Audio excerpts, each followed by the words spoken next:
요한의 증거보다 더 큰 증거가 있으니 아버지께서 내게 주사 이루게 하시는 역사, 곧 내가 하는 그 역사가 아버지께서 나를 보내신 것을 나를 위하여 증언하는 것이요. 또한 나를 보내신 아버지께서 친히 나를 위하여 증언하셨느니라. 너희는 아무 때에도 그 음성을 듣지 못하였고 그 영상을 보지 못하였으며 그 말씀이 너희 속에 거하지 아니하니 이는 그가 보내신 이를 믿지 아니함이라. 너희가 성경에서 영생을 얻는 줄 생각하고 성경을 연구하거니와 이 성경이 곧 내게 대하여 증언하는 것이니라. 아멘. 오늘은 그 음성, 그 말씀이 속에 있습니까? 이런 제목으로 함께 은혜를 나누기를 원합니다. 교회다움은 사람이 원하는 교회가 아니라 주님이 원하는 주님의 교회로 세워질 때 교회다움이 완성되는 것입니다. 그래야 교회다움으로 승리하게 될 수 있습니다. 그래서 예수님께서 주는 그리스도시요 살아계신 하나님의 아들이라고 고백하는 베드로에게 이를 내게 알게 한 이는 너 자신이 아니고 하늘에 계신 내 아버지다. 혈육도 아니고 부모에게 배운 것도 아니고 내 자신이 스스로 터득한 것도 아니고 하늘에 계신 내 아버지께서 알게 하신 것이다. 하나님이 알게 해주신 그 믿음, 하나님이 알게 해주신 그 깨달음, 하나님이 알게 해주신 하나님을 알고 그리스도를 아는 그것이 사도를 사도답게 하고 그리스도인을 그리스도인답게 만드는 것입니다. 그래서 예수님께서 내가 너를 베드로라 했는데 베드로 맞다. 인정해 주셨어요. 너는 베드로라. 그러면서 내가 이 반석 위에 내 교회를 세우리니 하나님께서 알게 해주신 대로 믿고 알게 해주신 대로 깨닫고 거기에 주님이 원하는 대로의 교회가 세워진다는 것입니다. 그러면 내 교회가 세워지면 음부의 권세가 이기지 못한다. 음부의 권세, 어둠의 권세에 대해서 승리하는 교회가 된다고 말씀해 주신 것이죠. 그런데 우리 주 예수님이 세우시는 교회는 어떤 교회일까? 아버지께서 알게 하시는 아버지의 증언 위에다 세워지는 교회가 예수님이 세우시는 교회입니다. 그런데 예수님께서는 나는 사람의 증언을 취하지 않는다라고 말씀합니다. 너무 극단적이지 않습니까? 아버지께서 주시는 증언도 중요하지만 사람의 증언도 다 버릴 것은 아닐 것 같은데 예수님은 왜 사람의 증언을 취하지 않는다고 말씀할까? 특별히 요한이 예수님을 얼마나 잘 증언했습니까?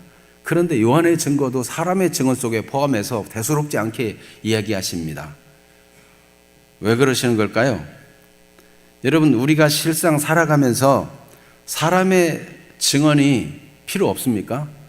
사람의 증언은 다 필요하고 유익한 거예요. 말로 여러분 어느 집에 음식점 가니까 맛있더라. 그 증언을 듣고 안심하고 가서 먹고 야 정말 맛있더라. 그 음식점을 어디 가야 될지 모를 때 누군가가 증언해 주면 얼마나 이게 보탬이 됩니까? 네. 말로만 증언하는 것이 아니라 책으로 기록해 가지고 증언해 놓은 이 성공의 비결들 뭐 이런 것들 얼마나 많이 있어요. 그래서 1차 산업으로 보자면 농업, 목축업, 뭐 수렵, 어업 이런 것들을 생각할 때 어업하는 사람들도 어느 시기에는 어디에 고기가 무슨 고기가 잘 모인다. 이 정보를 알면은 얼마나 유익해요. 그래서 경험이 많은 사람이 고기도 잘 낳고 경험이 많은 사람이 수렵도 잘하고 경험이 많은 사람이 농사도 잘 짓는 거예요. 1차 산업에 굉장히 기여할 수 있는데 그 사람의 증언이라는 게 그 노하우라는 게 무시할 수가 없어요. 뿐만 아니라 2차 산업도 마찬가지죠. 제조업을 하는 데 있어서도 나름대로 제조업을 해본 사람의 경험을 기록해 놓으면 실패를 줄일 수가 있어요.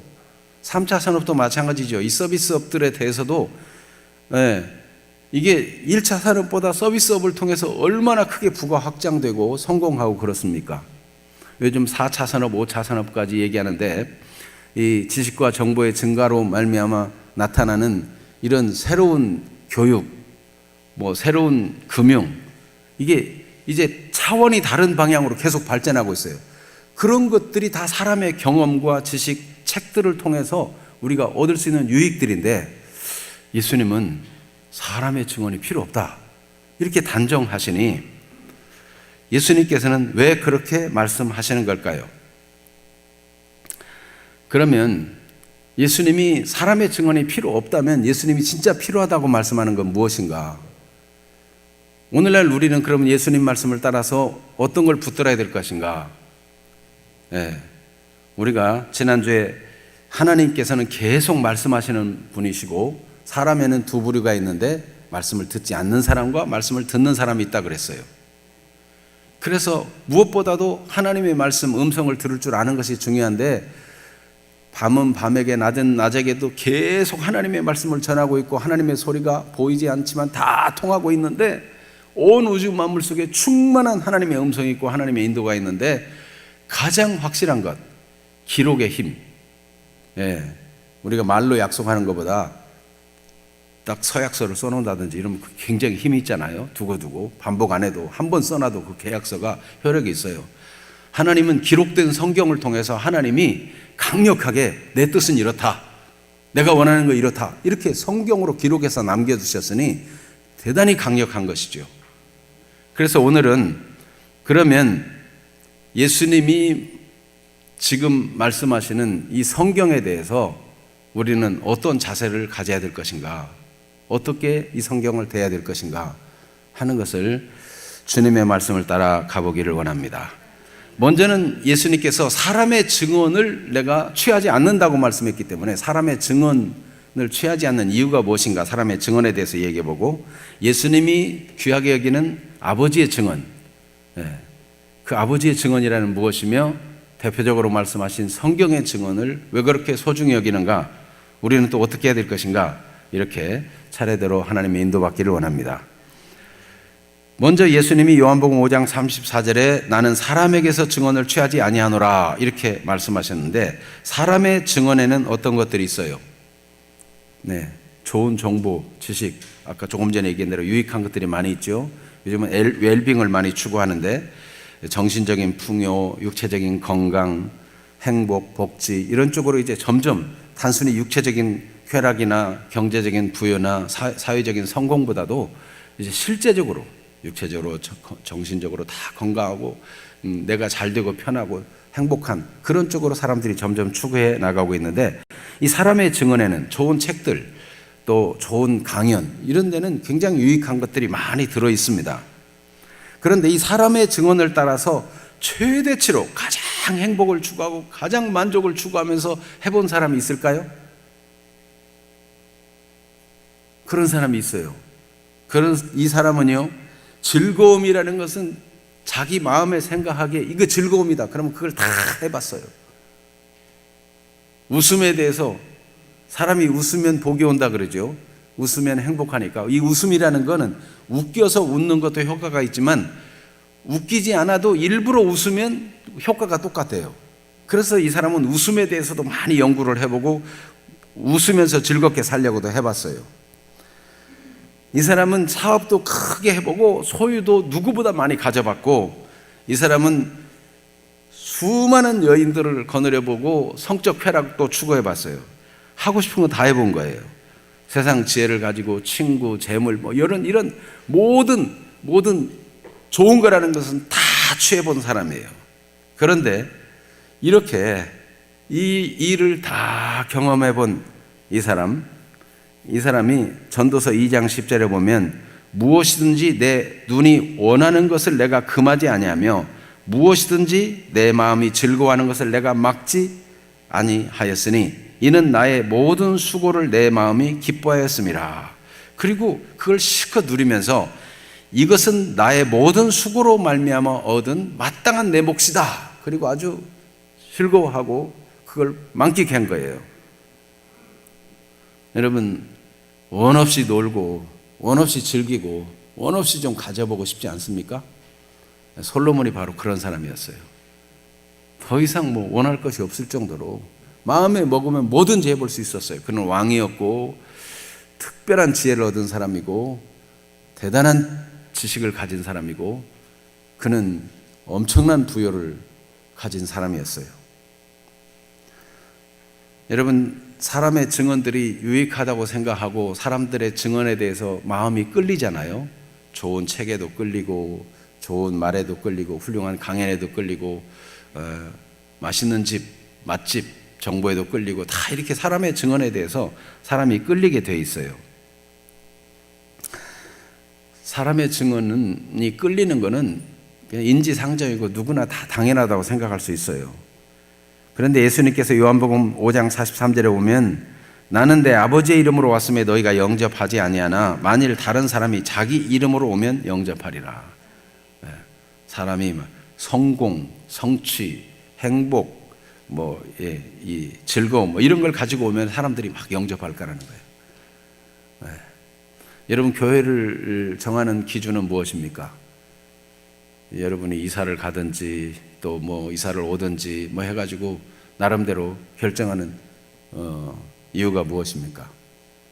뭔가 유익한 말을 해준다, 도움이 되는 얘기를 한다, 나 책을 안 읽었지만 가서 한번 참석하면 책 한 권 읽은만 하다, 이런 거를 생각하는 사람도 있어요.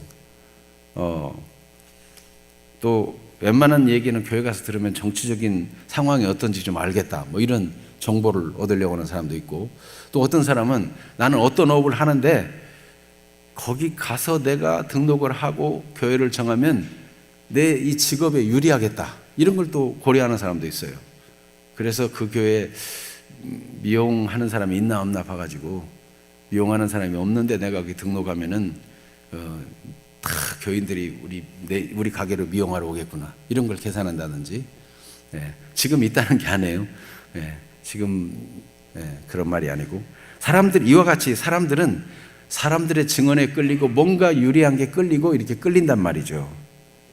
그런데 예수님은 그렇게 사람을 끌려고 하지 아니하고 정말 중요한 것을 말씀하고 가치 있는 것을 따라 산다고 말씀하고 있는 것입니다. 창세기 3장 6절에 보면 사람의 이런 성향을 간파한 존재가 있습니다.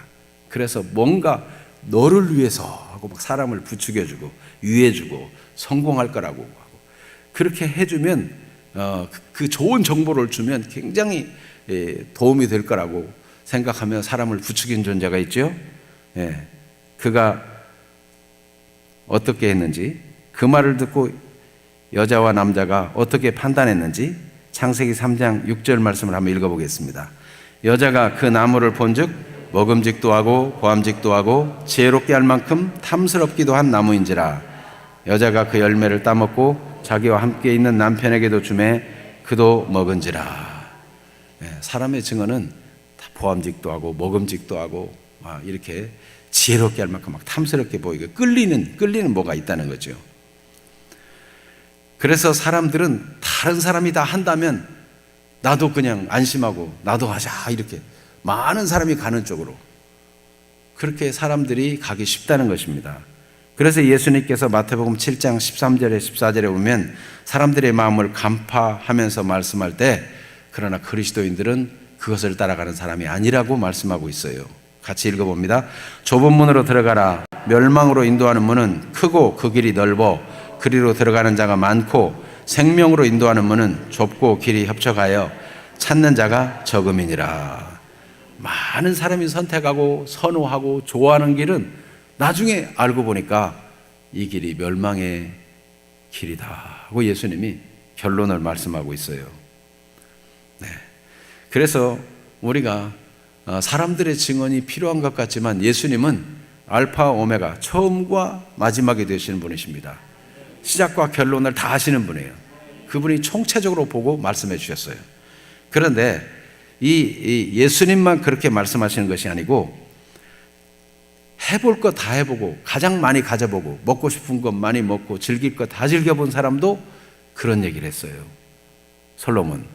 자, 전도서 1장 2절에서 3절에 보면 그가 남부러울 거 없이 사람의 정보를 받아가지고 혹은 그가 자신이 정보를 생산하는 사람이 되어서까지 그런 대단한 사람이었는데 그가 그렇게 다 해봤더니 결국은 이렇더라 라고 전도서 1장 2절 3절에 고백합니다. 한번 읽어볼까요? 전도자가 이르되 헛되고 헛되며 헛되고 헛되니 모든 것이 헛되도다. 해 아래에서 수고하는 모든 수고가 사람에게 무엇이 유익한가? 헛되다는 걸 깨달았어요. 그래서 마지막으로 전도서를 마치면서 권하는 말씀이 전도서 12장 13절입니다. 같이 읽어볼까요? 일의 결국을 다 들었으니 하나님을 경유하고 그의 명령들을 지킬지어다. 이것이 모든 사람의 본분이니라. 아멘. 그렇습니다. 사람의 증언을 따라 살고 사람의 행복을 추구하고 웰빙을 추구하고 뭔가 복지를 증진시키고 뭔가 좋은 걸 막 취하는 것이 그때 당시는 좋은 것 같았는데 지내놓고 보니까 이제 생애를 다 끝내고 보니까 내가 진짜 중요한 건 놓치고 순간순간 눈앞에 보이는 것만 따라 살았구나. 이게 다 허무한 것, 아무것도 아닌 걸 따라서 일생을 살았구나.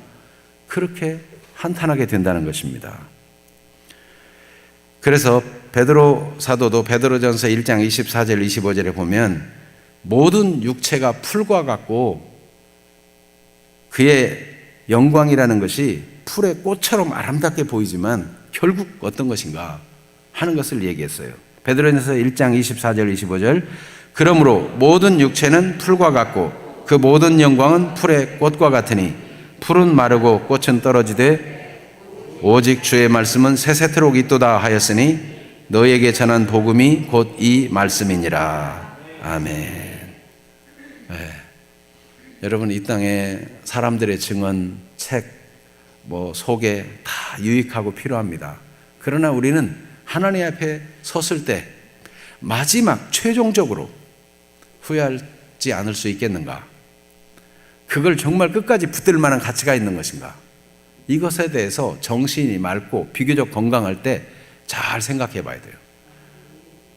목숨이 깔딱깔딱 넘어가는 그 순간, 마지막 순간에 아무도 같이 가질 리도 없고 어떤 일도 할 수 없는 그때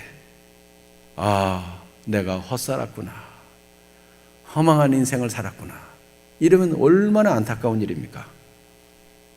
하나님이 지금 여러분에게 최고의 젊음을 주셨어요. 앞으로 살 생애에 있어서 지금이 가장 젊은 날이에요. 오늘이 가장 젊은 날. 오늘 생각해봐요. 오늘 사람의 증언을 따라갈 것인가? 예수님이 나는 사람의 증언을 취하지 않는다, 그 말이 너무 몰상식한 말 같고 너무 현실을 모르는 말 같고, 아니 그렇게까지 말할 필요가 있나, 이런 생각이 들 수도 있는데, 막상 우리가 죽음 앞에서 하나님 앞에 설 때를 생각해 보면 예수님의 말씀은 이게 예사 말씀이 아닌 것입니다. 풀의 꽃과 같은 것, 아무리 영광스럽고 자랑스럽고 보람 있다고 생각하는 것도 다 그와 같아요. 다 헛된 것에 불과해요. 그래서 요한일서 2장 15절에서 17절에도 성령의 감동으로 기록된 말씀은 전후를 다 파악하고 인생의 결론을 알고 있는 하나님 말씀이 이렇게 말씀합니다. 같이 읽어봅니다. 이 세상이나 세상에 있는 것들을 사랑하지 말라. 누구든지 세상을 사랑하면 아버지의 사랑이 그 안에 있지 아니하니 이는 세상에 있는 모든 것이 육신의 정욕과 안목의 정욕과 이생의 자랑이니 다 아버지께로부터 온 것이 아니요 세상으로부터 온 것이라. 이 세상도 그 정욕도 지나가되 오직 하나님의 뜻을 행하는 자는 영원히 거하느니라. 아멘. 제가 금요일날 인간극장을 한번 봤는데요, 그동안 못 봤어요. 제 아내가 이거 한번 봤는데 굉장히 괜찮은 것 같다라고 해서 한번 인간극장을 봤어요. 그랬더니 이분 선교사 분인데 국내에 와서 사시는 것 같아요. 아이들이 6명이나 되고, 그런데 학교를 안 보내고 집 안에서, 집에서 교육을 하는 거예요. 집에. 선교사로 몽골에 가 있을 때도 그랬고 한국에 와서도 여전히 집에서 하는 거 뭐라고 그러죠? 홈스쿨링을 하는 거예요.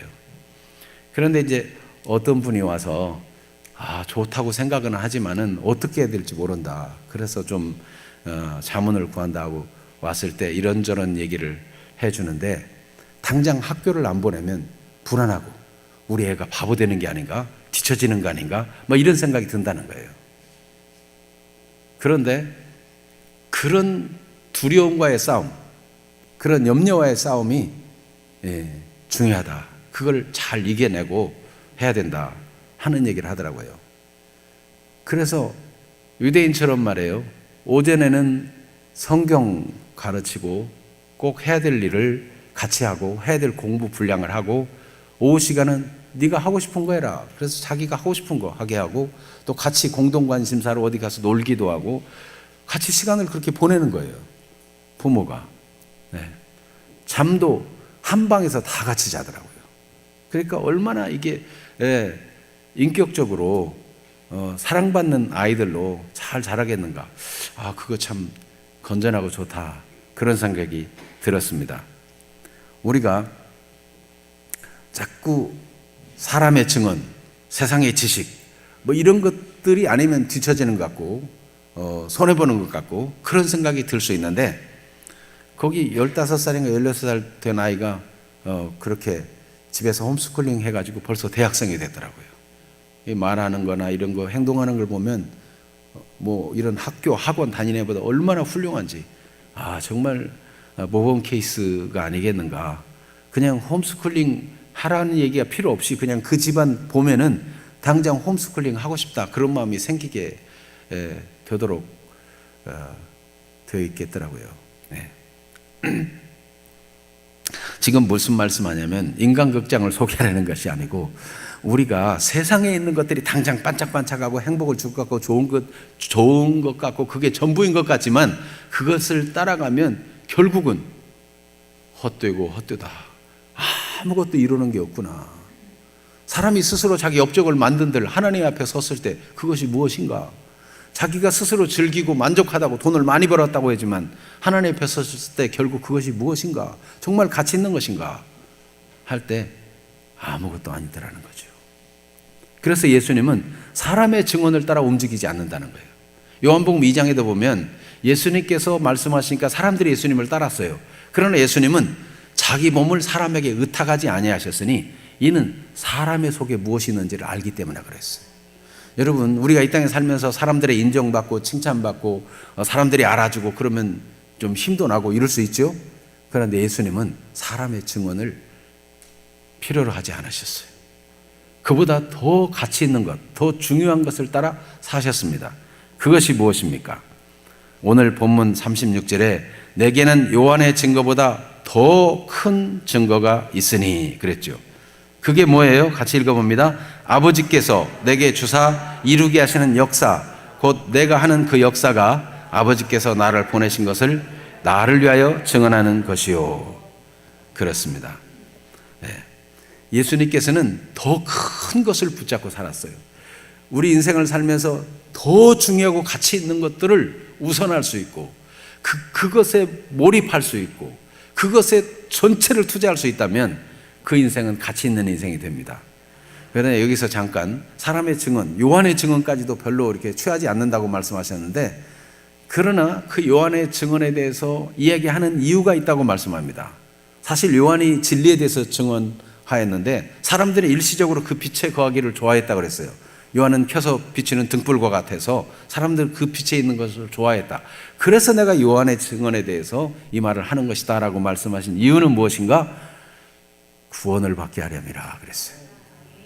그래서 요한복음 5장 34절을 읽어볼까요?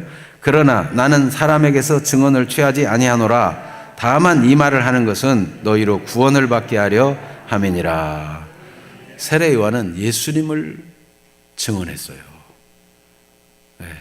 예수님이 오실 길을 예비하는 자가 되었고 광야에 외치는 자의 소리가 되었어요. 그래서 모든 선지자보다 가장 큰 선지자이고 선지자 중에 선지자라고 예수님이 칭찬하시고 이보다 더 큰 자가 없다라고까지 말씀했어요. 그러나 온전히 구원받고 예수 그리스도의 은혜의 혜택을 받은 모든 사람에 비하면 가장 작은 자라고도 말씀하셨어요. 그러니까 세례 요한의 증언을 그렇게 가치 있게 취할 것인가? 예수님 자신도 그렇게 취하지 않았지만 단지 세례 요한이 증거한 증거에만 붙잡힌 사람은 사도행전에 보면 한계가 있어요. 그런데 사람의 증거보다 더 큰 증거, 예수님이 붙든 아버지께서 주신 증거를 붙드는 사람이 되면은 우리 주 예수님은 아주 가장 확실한 분이 되었고 우리 또한 그렇게 되기를 원하십니다. 아버지께서 주신 증거. 그래서 예수님 자신에 대해서 먼저 생각해 봅니다. 예수님은 아버지께서 주신 증언을 확실히 붙잡은 사람이었는데 어떻게 해서 그렇게 했느냐? 하나님의 말씀에 순종함으로 증거를 얻었어요. 하나님 말씀에 순종함으로. 그래서 예수님이 하신 모든 일이 다 복음인 것은 하나님의 말씀을 순종해서 얻은 증거이기 때문에 예수님은 하나님 말씀을 마음에 두고 순종했더니 하나님께서 그래, 이것이 내가 원하는 일이야 하고 증언을 해줬다는 거예요. 그래서 예수님이 하신 모든 말씀, 예수님이 하신 모든 일들은 다 아버지의 증언인데 이는 바로 예수가 그리스도다 하는 증언이 되었다는 것입니다. 그래서 예수님이 하신 일을 보면 아, 저분이 그리스도구나. 사람들은 당연히 이렇게 생각을 하고 도전을 받게 된 거예요. 여러분들을 보면은 사람들이 어떤 증거를 얻겠습니까? 네, 외국 사람들하고 만나가지고 옆에 있으면 아, 한국 사람이구나. 네, 우리는 잘 모르는데 마늘 냄새가 나거든요. 그냥 우리 살아가는 것 자체가 한국 사람이구나 증거가 돼요. 네. 예수님이 행하신 모든 일과 말씀을 보면 아, 하나님의 아들이구나 이렇게 증거가 되는 거죠. 그런데 그런 삶을 우리에게도 주시고자 하시는 거예요. 예수님이 말씀하는 것은 예수님 자신이 누구인가를 증언해 줄 뿐만 아니라 그런 풍성한 분량을 우리도 경험하며 살기를 원하는 거예요. 먼저 예수님 자신에 대해서 요한복음 3장 2절에 니고데모가 예수님 만나보고 이렇게 증언합니다. 니고데모 같이 읽어봅니다. 그가 밤에 예수께 와서 이르되 랍비여 우리가 당신은 하나님께로부터 오신 선생인 줄 아나이다. 하나님이 함께하지 아니하시면 당신이 행하시는 이 표적을 아무도 할 수 없음이니이다. 그러니까 예수님이 행하신 일만 봐도 이가 하나님의 아들이 아닌가, 아무나 할 수 없는 일이 아닌가, 도대체 이분은 누구신가 사람들이 말해요. 오늘 마가복음 1장 봤죠? 마가복음 1장에서도 보면은 예수님이 하신 말씀이 서기관이나 바리새인과 다른 거예요. 이가 과연 누구신가? 사람들은요 예수님이 행하신 일을 보고 복음을 발견하게 돼 있어요. 하나님을 알아가게 돼 있어요. 마태복음 11장 4절에서 5절에 보면 세례 요한이 감옥에 갇혀 있다가 보니까 아마도 사람들을 예수님께 보냈는데 자기는 감옥에 갇혀 있어서 더 이상 무슨 일을 할 수 없으니까 자기를 따르는 제자들을 예수님이 그리스도라는 사실을 확실히 알기를 원해서 보낸 게 아닌가 이런 생각이 듭니다. 그래서 세례 요한이 당신이 그리스도인지 아닌지 말해달라고 보냈더니 예수님이 세례 요한에게 가서 이렇게 말하라 라고 전해줬어요. 그것은 예수님이 하신 일들을 보여주는 거예요. 그러면 예수님이 하신 일을 들어보면 예수님이 누군가가 답이 나오거든요. 세례 요한도 알고 물으러 온 제자들도 알고 다 알게 돼요. 마태복음 11장 4절 5절 같이 봅니다. 예수께서 대답하여 이르시되 너희가 가서 듣고 보는 것을 요한에게 알리되 맹인이 보며 못 걷는 사람이 걸으며 나병 환자가 깨끗함을 받으며 못 듣는 자가 들으며 죽은 자가 살아나며 가난한 자에게 복음이 전파된다 하라. 아멘. 이런 일이 있으면 이가 누구라는 거예요? 그리스도, 메시아라는 거예요. 성경이 그걸 증언하고 있어요. 그러니까 성경을 아는 사람에게 예수님이 하신 일을 설명해 주면 아, 우리가 그토록 고대하던 메시아, 그리스도가 아닌가 이렇게 자동으로 알게 된다는 거죠. 그러니까 예수님은 딱 그렇게 하나님 말씀을 순종해서 삶으로 하나님의 하시는 일이 예수님을 통해서 나타났다는 것입니다. 그러므로 우리는 어떻게 해야 됩니까? 예수님 자신이 하신 말씀도 또 들어봐야 되죠. 요한복음 5장 19절 같이 볼까요? 그러므로 예수께서 그들에게 이르시되 내가 진실로 진실로 너희에게 이르노니 아들이 아버지께서 하시는 일을 보지 않고는 아무것도 스스로 할 수 없나니 아버지께서 행하시는 그것을 아들도 그와 같이 행하느니라. 아멘. 예수님은 뭘 보고 한다고요? 아버지를 보고 아버지께서 원하시는 일만 그대로 하는 거예요. 그래서 아버지께서 하시는 일을 보지 않고는 아무것도 스스로 할 수 없다. 아버지께서 말씀하시는 대로 말씀하고 아버지께서 하시는 대로 그대로 행하는 것이 예수님의 삶이라는 거예요. 그러니까 예수님은 다른 사람의 증언이 필요 없어요. 다른 비법이 필요 없어요. 그 안에 행복을 누리고 그 안에 참 만족을 누리고 그 안에 진짜 감격을 누리고 있어요.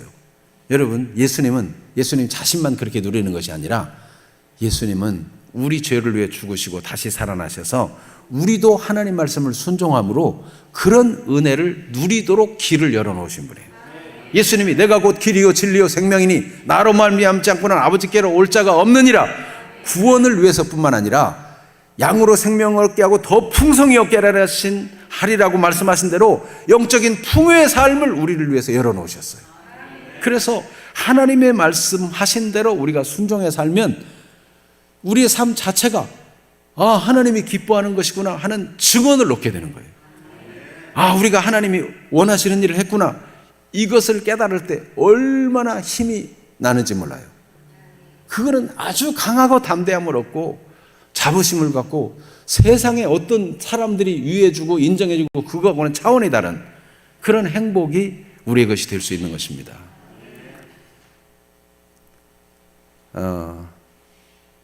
저는 개척할 때 이곳에 와야 되는지 말아야 되는지 제가 기도하기는 하나님, 서울 말고 서울 근교에 교회당이 없는 곳에 가서 개척하고 싶습니다. 인도해 주십시오.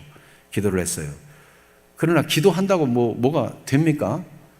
막연한 거예요. 하나님, 이제 우리 담임 목사님은 은퇴 시점이 가까웠고 은퇴하면 저는 부목사로서 이제 새로운 목사님이 오시면 비켜줘야 마땅한데 제가 어디로 가겠습니까? 개척하기를 원합니다. 저의 개척 자리를 보여주십시오. 기도해도 아무런 일도 벌어지지 않았어요. 그런데 어느 날 한 친구가 전화했어요. 잘 지내느냐? 잘 지낸다. 무슨 생각을 하고 지내느냐? 우리 담임 목사님도 은퇴 시점이 가까웠고 나도 개척을 해야 되겠는데 막연하다. 그냥 기도만 하고 있다 그랬더니 나와 함께 여기 가보지 않겠느냐? 그래서 온 곳이 이곳이에요. 여기 한 번도 와본 적도 없고 연고도 없고. 그래서 이제 하나님의 인도가 맞는가? 이게 중요하잖아요. 하나님이 정말 여기 살기를 원하시는가? 그래서 당시에 부목사로서 월요일 날은 쉬는 날이었기 때문에 월요일마다 왔어요. 여기를 버스 타고 왔어요. 먼지는 많이 일어나고 버스는 얼마나 안 오는지 몰라요. 그래가지고 와가지고 주님, 이곳이 보낸 곳이 맞습니까? 기도하고 가고 기도하고 가고 한 3개월을 그렇게 하는데 잘 모르겠어요. 그래서 뭔가 확실한 증거를 얻고 싶은데 하나님 알게 해주십시오. 그래서 저보다 선배 목사님을 한번 모시고 왔어요. 목사님, 제가 지금 개척을 기도하던 중에 우리 친구가 여기를 소개했는데 나는 다른 데를 아무 데도 알아본 적이 없지만은 여기가 맞는지 한번 같이 봐주겠습니까? 가니까 이 정한빌라만 조성되어 있고 교회는 아무것도 없고 상가는 그때 짓고 있었고 그런 상태였거든요. 그래서 이제 같이 왔는데 어떤 분이 그러는 거예요. 목사님이시냐고. 여기 교회가 없는데 교회가 지어지면 우리 나가려고 기다리고 있다고. 교회를 여기 와서 해달라고 그러는 거예요. 그래서 옆에 있는 목사님이 듣더니 마게도냐의 손짓이 아닙니까? 그런 거예요. 예. 그래서 저도 기도해보고 마게도냐의 손짓, 하나님이 이곳으로 보내시는가? 사실 사도 바울도 하나님이 우리를 부르신 줄로 인정함이로라 그랬어요. 그렇게 생각했어요. 소아시아에서 아무리 복음 전도를 해도 안 되고 막히는데 환상적으로 그렇게 부르시는 걸 보고 그렇게 생각하고 인정해서 온 거예요. 저도 그렇게 왔는데 여러분을 만나게 되었으니 확실한 거잖아요. 여러분, 말씀을 따라 순종해 가면 증거가 오게 될 때 맞구나, 그렇구나, 역시 그렇구나 이러는 거죠. 제가 신학을 하기 위해서 고민하고 기도하다가 시험을 치렀는데 시험을 치고 나서 합격 통지서를 받았는데 등록금이 없는 거예요. 등록금이 없으면 학교를 못 가야 되잖아요. 그래서 기도했습니다. 하나님, 등록금을 주세요. 몇 날 며칠 이 등록하는 날인데 하고 간절히 기도하고 그날 새벽까지 간절히 기도했지만 돈 단 1원도 들어온 게 없어요. 그럼 어떻게 해야 돼요? 자동적으로 낙심돼 가지고 바닥에 탁 늘어붙어 누웠는데 완전히 바닥에 늘어붙은 것 같더라고요. 푹 찾아가지고, 하나님, 제가 주의 일을 하겠다는 것이 틀린 일입니까? 하나님, 저는 어떻게 해야 됩니까?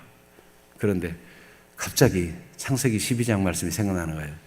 내가 너에게 지시할 땅으로 가라. 그래요. 그래서 하나님이 저에게 무슨 지시한 적이 있습니까? 그런데 합격 통지서 딱 생각나는 거예요. 그래서 그냥 갔어요. 뻔뻔스럽잖아요. 등록도 안 한 사람이 다른 사람 다 등록하고 가는 학교를 털레털레 그냥 잠바 입고 갔습니다. 그런데 응답이 왔는데 거기 계단에다가 오늘까지 등록하지 못한 분은 며칠까지 등록해야 된다고 써 있는 거예요. 할렐루야, 응답이다. 그런데 그 뒤에 어떻게 등록되면 해결된지 몰랐지만 해결됐어요. 여러분, 하나님의 말씀을 믿고 순종하면 어떻게 될지 알지 못하는데 하나님이 되게 만들어준 걸 보면은 자기 안에 증거가 생기는 거예요. 아, 하나님 말씀을 순종하며 살면 되는구나. 네. 교회를 개척하고 여기까지 오는 과정들이 다 그랬어요. 하나님 앞에 순종하고 또 순종하고, 그러면 하나님께서 증거를 주시고 또 증거를 주시고, 여러분, 하나님의 말씀을 순종해 가는 분들이 되기를 바랍니다. 예수님께서도 하나님이 주신 말씀을 나의 말씀으로 붙잡고, 내가 꼭 전해야 될 말씀으로 붙잡고, 하나님이 보여주셔서 이루게 하는 일을 내가 반드시 해야 될 일로 알고 했더니 그것이 예수님에게 다 하나님의 증언이 되었어요. 그러니까 얼마나 만족해요. 얼마나 행복해요. 여러분, 하나님 말씀대로 되어지는 행복의 주인공들이 되기를 축복합니다. 살아가면서 그런 일을 경험하면 어떤 사람이 칭찬하거나 격려하거나 그런 거 없어도 강한 담대함이 오고 행복이 오는 것입니다.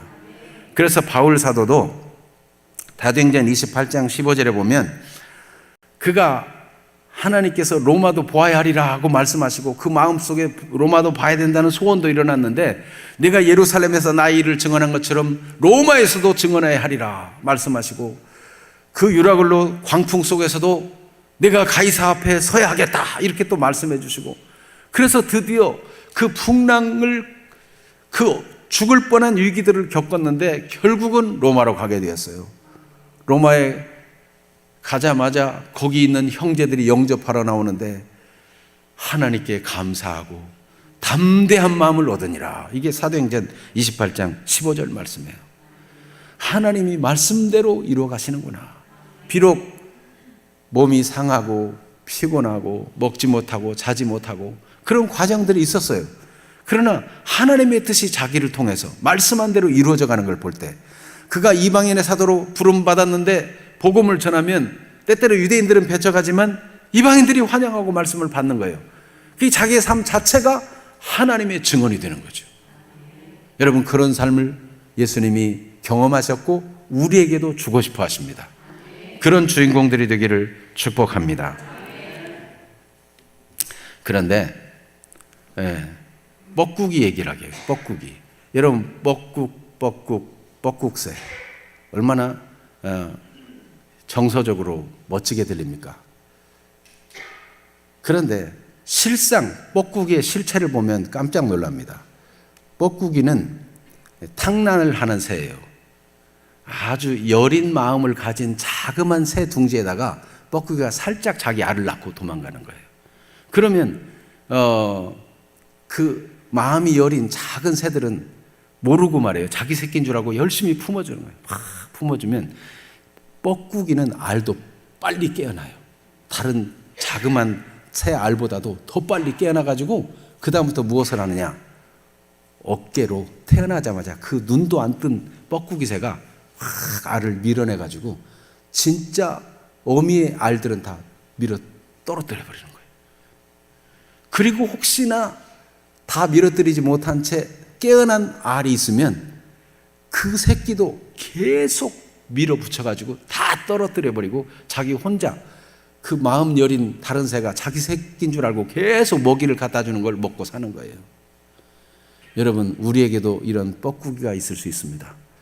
사람의 증언들, 여러분 하나님 말씀대로 마음에 품고 마음속에 두고 말씀대로 살려고 하는데 세상 정보들이 반짝반짝하고 이렇게 하면 성공한다, 이렇게 하면 복받는다, 이렇게 하면 잘 된다, 이런 것들이 막 뻐꾸기처럼, 뻐꾸기가 알을 낳듯이 여러분의 생각 속에 하나 딱 던져놓고 갑니다.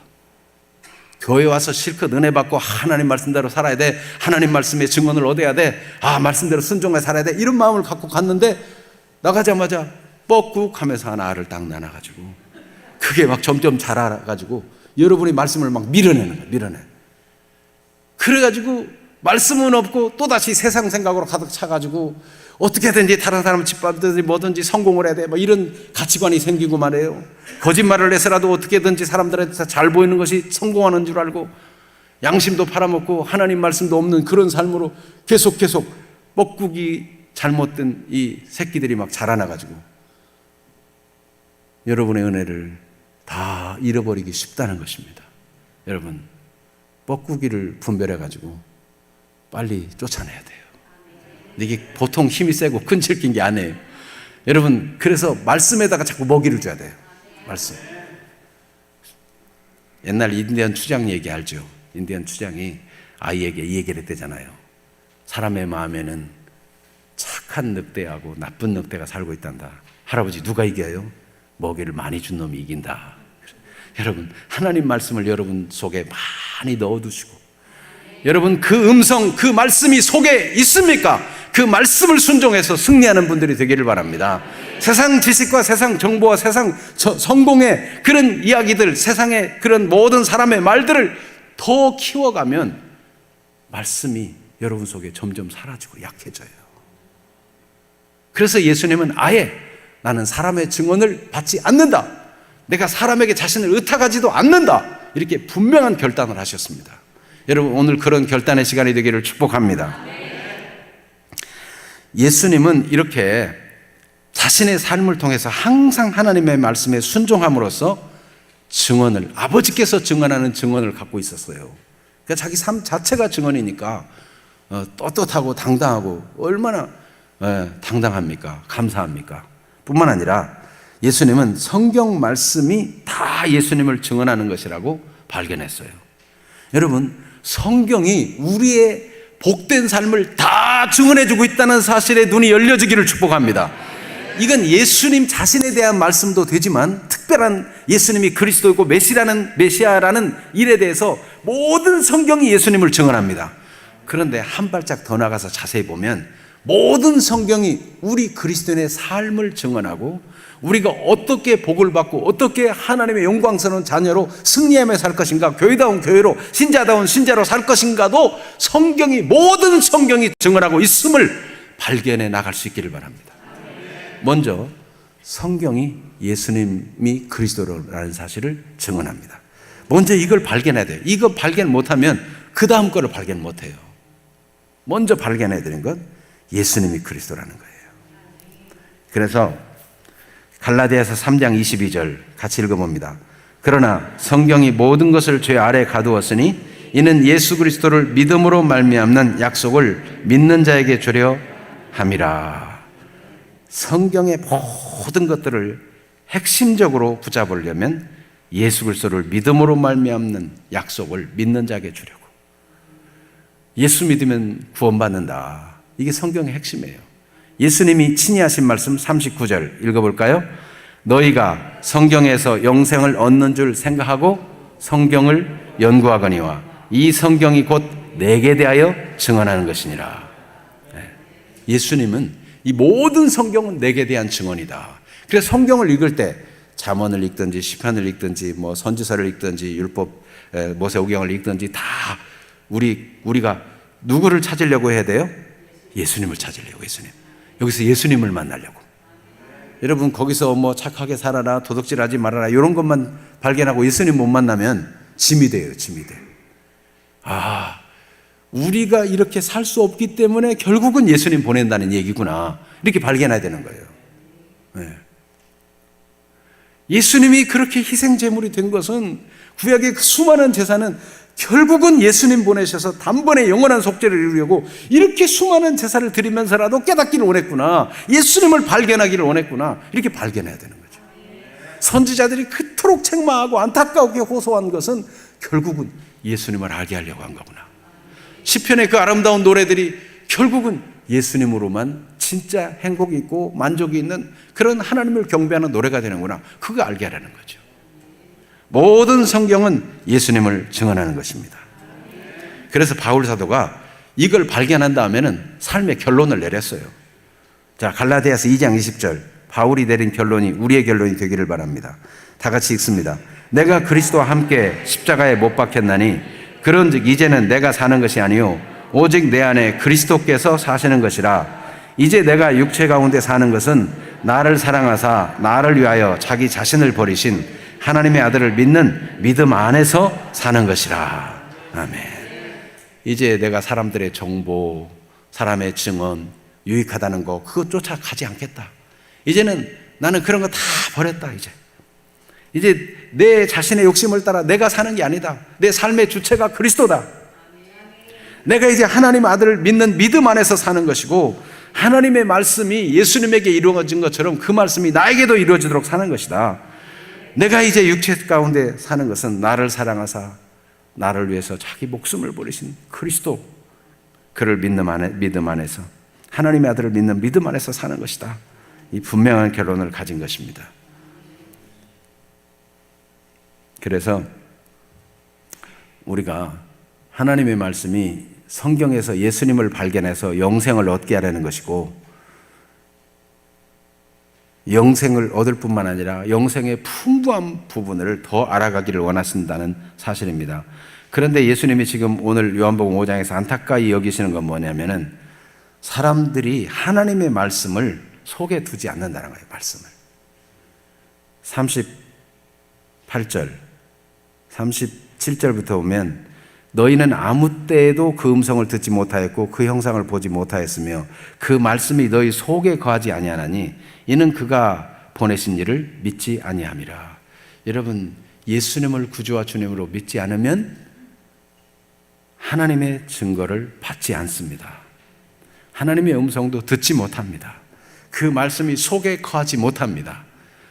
주 예수님을 성경에서 발견하고 그를 믿을 때 그 말씀이 우리 안에 계속 머물러 있을 수 있어요.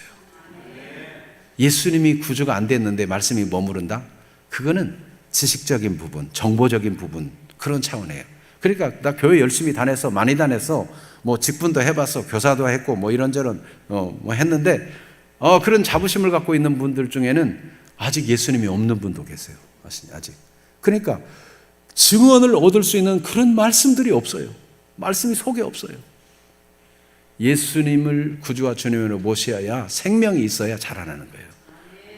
생명이 없습니다. 여러분, 생명 없는 씨 심어놓고 아무리 물 주고 거름 주고 해도 자라납니까? 자라날 수가 없어요. 생명이 있어야 우미 트고 싹이 자라나고 줄기가 올라오고 가지를 내고 꽃이 피고 열매를 맺고 그렇게 되는 거예요. 그래서 여러분, 성경에서 영생을 얻는 줄 생각하고 성경을 연구하거니와 이 성경이 곧 예수님에 대해서 증언하는 것이다. 이걸 확실히 알고 성경에서 꼭 예수님을 만나는 분들 되기를 바랍니다. 그리고 예수님이 알고 보니까 이 모든 성경이 다 내게 대해서 증언한 것이다라고 나를 위한 것이라고 발견한 것처럼 우리도 우리의 영생을 위한 것이고 우리의 복을 위한 것이고 우리의 삶의 인도를 위한 것이고 그렇게 계속 발견해 나가면 성경이 우리를 증언해 주는 그것들을 경험하게 돼요. 이 말씀도 나의 삶을 증언해 주고 있고 저 말씀도 내 앞길을 인도하는 말씀이고 이것이 나의 자부심과 자긍심을 갖게 하는 말씀이고 확신을 주는 말씀이고 곳곳이 다 너무너무 행복한 거죠. 말씀을 읽으면 이게 수면제가 아니고 말씀을 읽으면 읽을수록 행복하고 그렇게 되는 거예요. 여러분, 세상의 정보 유익합니다. 사람의 증언 유익합니다. 그러나 끝까지 가보면 그것만 따르면 진짜 중요한 걸 아무것도 붙잡지 못합니다. 하나님의 말씀을 붙들어야 돼요. 천재 물리학자인 뉴턴은 말년에 건망증이 심해졌다고 합니다. 그래서 일가 친척도 몰라보고 친구도 알아보지 못하고 그렇게 절친하게 지내던 사람도 몰라보고 그대가 누군가 이렇게 질문했다고 그래요. 제자들도 못 알아보고. 그래서 어느 날 제자가 선생님, 그럼 선생님은 기억하고 있는 게 무엇입니까? 라고 질문했다고 합니다. 이 뉴턴은 뭘 기억하고 있다고 생각하세요? 이 뉴턴이 나는 두 가지를 기억하고 있네. 첫째는 내가 죄인인 것과 둘째는 예수님이 나의 구주가 되는 거라네. 대답했다는 거예요.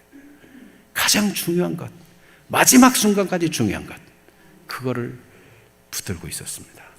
여러분, 이 중요한 부분이 마지막까지 중요한 부분이 되기를 바라고, 지금부터 중요한 부분이 돼서 더 풍성한 분량, 예수님이 말씀하신 대로 양으로 생명을 얻게 하고 더 풍성히 얻게 되는 그 부분, 영적으로 성숙하고 더 성숙하는 그런 자리로 나가는 분 되기를 바랍니다. 주 말씀을 믿는 사람은 그 마음이 시원하고 주 명령을 준행하는 자 그 길이 환하겠네. 영광의 주, 영광의 주, 이 세상의 빛은 오직 주 예수님. 예수님으로 빛을 삼아 모든 은혜를 충만히 누리는 주인공들이 되기를 축복합니다. 기도하겠습니다. 오늘 말씀에 의지하여 기도하십시다.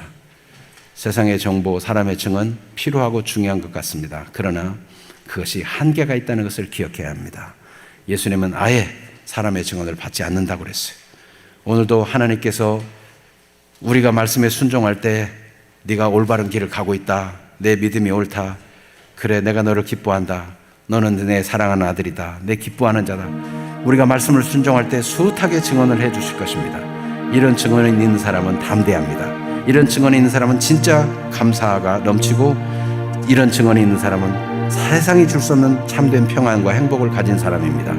말씀을 순종해가는 사람 되고, 성경 말씀에서 예수님을 그리스도로 발견할 뿐만 아니라 예수님이 모든 성경이 나를 위해 기록됐다 한 것처럼 예수님에게 독특하고 유일한 그 부분이 있지만, 또 예수님 우리에게 약속한 그 풍부한 분량에 있어서도 우리도 성경이 곧 나에 대해서 증언하고 있고, 나의 삶을 인도하고 있고, 나의 삶을 복주고 있다는 사실을 붙들고 누리는 사람 되도록 말씀에 의지하여 기도하십시다. 오늘 주님이 이렇게 말씀하셨사오니 내가 말씀에 순종하겠습니다. 주님이 내게 이렇게 말씀해 주셨사오니 나도 이제 이 말씀 속에서 나의 삶이 다 들어있고 이 말씀이 증언하는 대로 그런 삶을 살겠습니다. 그리스도 중심의 삶, 영적 풍요를 누리는 삶을 사모하며 기도하겠습니다.